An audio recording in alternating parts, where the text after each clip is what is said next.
Hey Eagle fans, welcome to the worst week of the fall. That's the Eagles bye week. I really don't like the fact that it happened so early this season, but what are we going to do?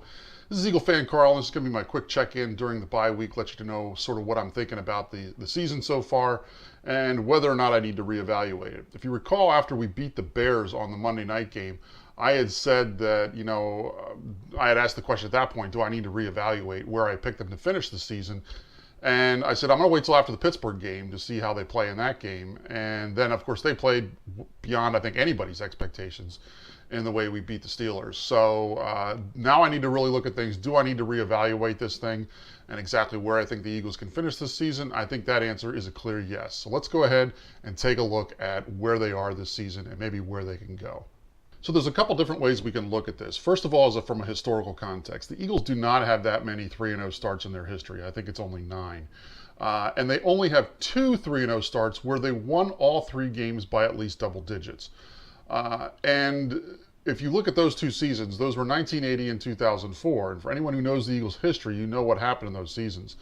I pointed this out to one of my cousins, and he said, yeah, they lost the Super Bowl both years. Of course, focusing on the negative, that they lost the Super Bowl, and not the positive, that they actually got to the Super Bowl.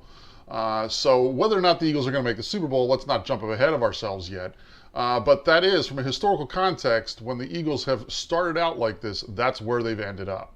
The next way we can look at this is really from the context of where the NFL is this year. And after 3 weeks, the Eagles are first in points scored and first in points allowed. In other words, we're scoring the most, more than any other team in the NFL, and we're giving up the fewest amount of points in the NFL, which is really crazy when you think about it in terms of how well both our offense and defense are playing right now.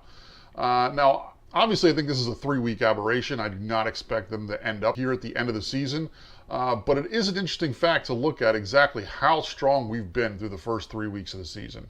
So at this point, we've actually been made the odds-on favorite to win the NFC East. And I think I'd have to agree with that. Obviously, a lot can happen between now and the end of the season, especially with injuries. We don't know exactly what's going to happen with the Lane Johnson suspension and how that's going to affect the offensive line. So a lot of things are still sort of in play here that a lot of this could change very quickly. But I'd have to agree that right now, I think we are the odds-on favorite to win the division. But there are still a few things I want to see before I completely go head over heels for this team. First of all, I want to see what happens after Carson Wentz has an interception and has a little difficulty with being an NFL quarterback. The way he's played has been phenomenal, better than I would have hoped for the first 3 games. But let's face reality. He's not going to be playing at this level for the remainder of the season. There are going to be some downs. Could there be some ups like this, like what he's been playing like? Sure. But I think that if you really look at things from a long-term perspective, you got to expect that he's going to have some down games here and there. And I want to see how he really responds to those. I want to see how he responds to that first interception. I want to see how he responds maybe to the first time where he's really confused by the defense and what the defense is doing. So I really want to see sort of how he responds to all those situations. The other thing I want to see is sort of how Doug Peterson responds to what happens when we're behind. We have not been behind in the second half of any game yet. The only time we've been behind at all was against the Bears in the first half of the Monday night game. So I really want to see sort of what Doug Peterson does with his play calling if he's behind in the second half.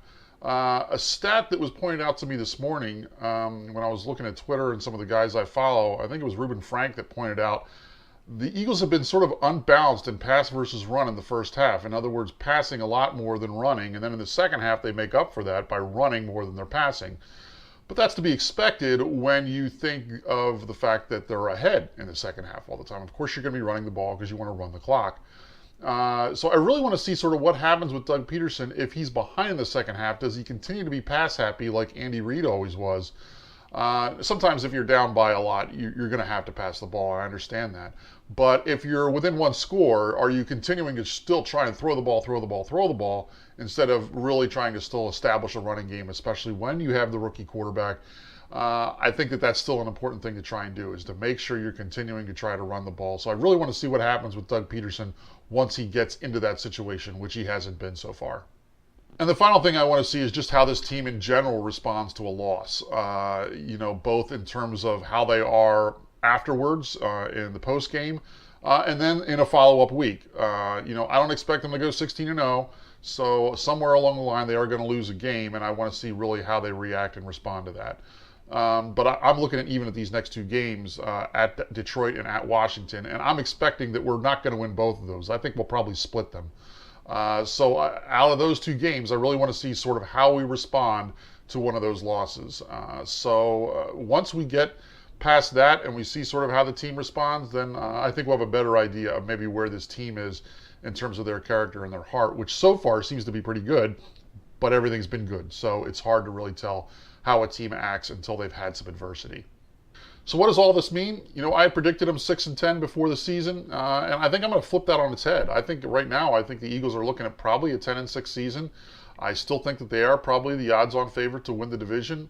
And if you had told me at the beginning of the season that we were going to be in hunt even to win the division, forget actually potentially winning the division, but if you had just told me that they were going to be in the hunt to win the division, I would have been thrilled.